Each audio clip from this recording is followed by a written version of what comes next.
The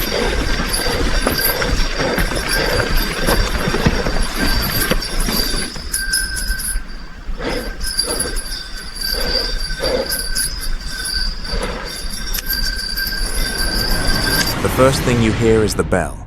Not a loud church bell, not a cowbell in a meadow. A small, clean ring, like metal touched with a fingernail, echoing through trees that swallow sound for a living. The phone footage starts mid-step.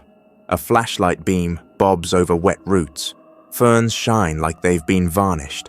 In the top corner of the screen, a shaky timestamp reads 1946. The person holding the phone is breathing hard, not sprinting hard, listening hard. Then the bell rings again, closer, and the camera, without anyone touching it, tilts left. Slow, deliberate, as if the phone has decided to look. If you were hiking at dusk and heard bells where there shouldn't be any, would you follow the sound, or would you turn back immediately? Let me know where you're watching from and what your instinct would be. Because these hikers did what most people do when curiosity wins. They kept going.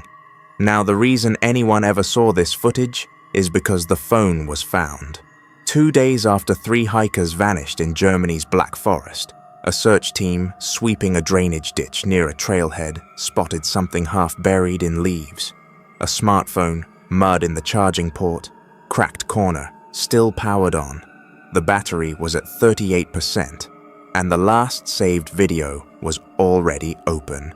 What you're hearing now is that final file. The day starts ordinary. Earlier clips show sun through tall spruce, the kind that turns everything into green glass. A small group, Lena, Tom, and Raffi, laughing over a paper map because the signal kept dropping. Their boots are clean, their jokes are loud, their faces still have daylight in them. They're on a marked route, nothing extreme. A loop trail locals recommend because it's beautiful and hard to get lost. By late afternoon, the weather shifts. Fog creeps in like spilled milk, thin at first, then thicker, curling around trunks, hiding the depth between trees. That's when the bell appears. At 19:31, Lena says, "Do you hear that?" Tom laughs like it's a trick. "Cowbells, there's farms nearby." Raffi stops walking. The phone pans up. You can't see much, just branches and mist. Then the bell rings again, and it isn't random. It's a pattern. 3 rings, a pause, 1 ring, a pause, 2 rings, like someone signaling. They keep moving, and the trail marker they pass is important. It's a wooden post with the familiar colored stripes, but someone has added something with a marker, fresh dark ink, a single arrow, pointing off the trail, and 1 word beneath it, Kapelle, chapel. Tom says, "There's no chapel on this loop." Lena answers, half excited, half uneasy. "Maybe it's old, like a wayside." Raffi doesn't laugh. He says, "My grandfather used to warn about bells in fog. He said you don't follow them because you'll end up walking where the ground isn't finished." They should have turned around right there, but the bell rings again, closer, and that's the moment the phone does it the first time. You can hear their footsteps continue. You can hear their voices, still facing forward. But the camera turns, not a quick accidental swing, a controlled rotation, smooth as if a hand is guiding it. The lens points behind them. The trail they just walked is visible for about 15 feet. Then it disappears into fog like a hallway with the lights turned off. No one is there, and yet the phone holds that angle for a full 3 seconds, as if it's waiting for something to enter frame. Lena notices. "Why are you filming back there?" Tom answers, confused. "I'm not." The phone swings forward again on its own. This is where the footage starts feeling less like a hike and more like a mistake that keeps choosing them. They follow the ink arrow. The marked trail fades into a thinner path, old, compacted soil with moss reclaiming the edges. Brambles hook at their sleeves. The fog makes the flashlight beam look solid, like a rod of light. At 1944, The bell rings so close it seems to come from inside the phone, and the air changes. You can almost hear it. The hikers stop because the forest ahead opens into a clearing that doesn't match the landscape. The trees form a loose circle. The ground is unnaturally flat, and in the center is a stone structure, half a wall, half an arch, like the last tooth of a building the woods have been chewing for 100 years. Tom says, softly now, "Okay, that's real." Raffi's voice is thin. "That wasn't on the map." They step closer. The phone's light catches something hanging inside the arch. A bell, small, bronze, green with age, a rope tied to its clapper, frayed and damp, and the rope is moving, not swinging wildly. A slow, steady pull, like someone is testing it. Tom whispers, "Wind?" But the fog is still. The leaves aren't stirring, and the rope keeps drawing back, then easing forward. Bell. Pause. Bell. Pause. Lena says, "Stop." It's not a command. It's a plea. That's when the camera turns by itself the second time. This time it doesn't rotate smoothly. It snaps, like a neck deciding to look at a sound. The lens points to the far edge of the clearing. Between two trees stands a figure. Not a glowing ghost, not a monster. Just a person-shaped darkness, too tall, too still, wearing something that absorbs the flashlight instead of reflecting it.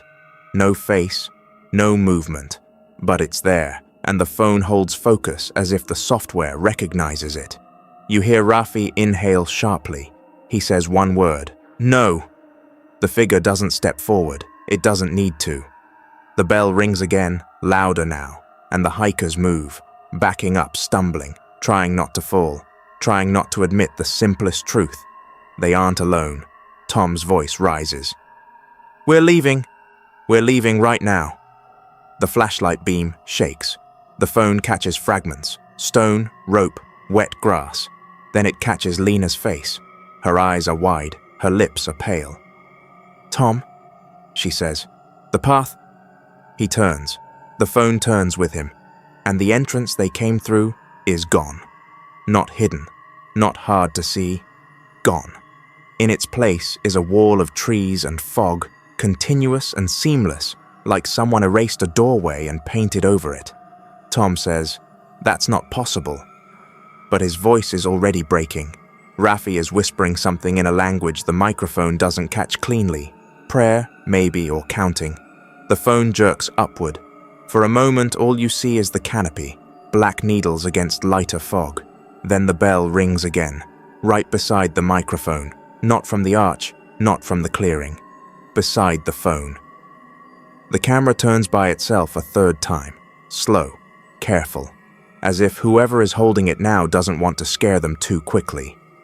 The lens points down, at the ground, at their footprints, 3 sets of prints going in, and only 2 sets coming out. Lena's breathing goes ragged.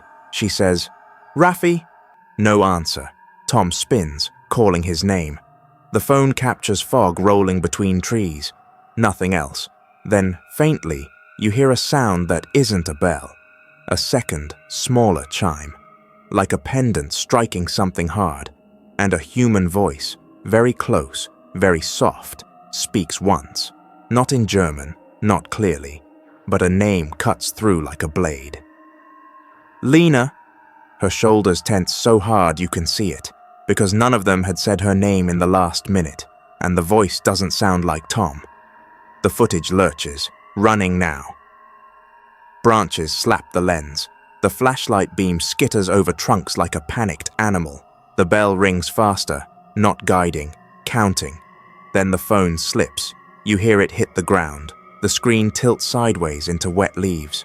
For a long moment, all you see is a smear of forest floor and fog drifting past. Footsteps recede.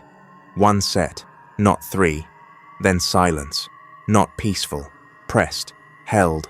And in that silence, the camera, still lying in the leaves, turns by itself one final time. Just enough to frame the clearing again in the distance. The stone arch, the hanging bell, the rope finally still. and near the base of the arch, something pale on the ground. A phone, or maybe a reflection, or maybe the reason the battery stayed at 38%, because whatever found this footage didn't need the phone to die. It needed it to keep watching.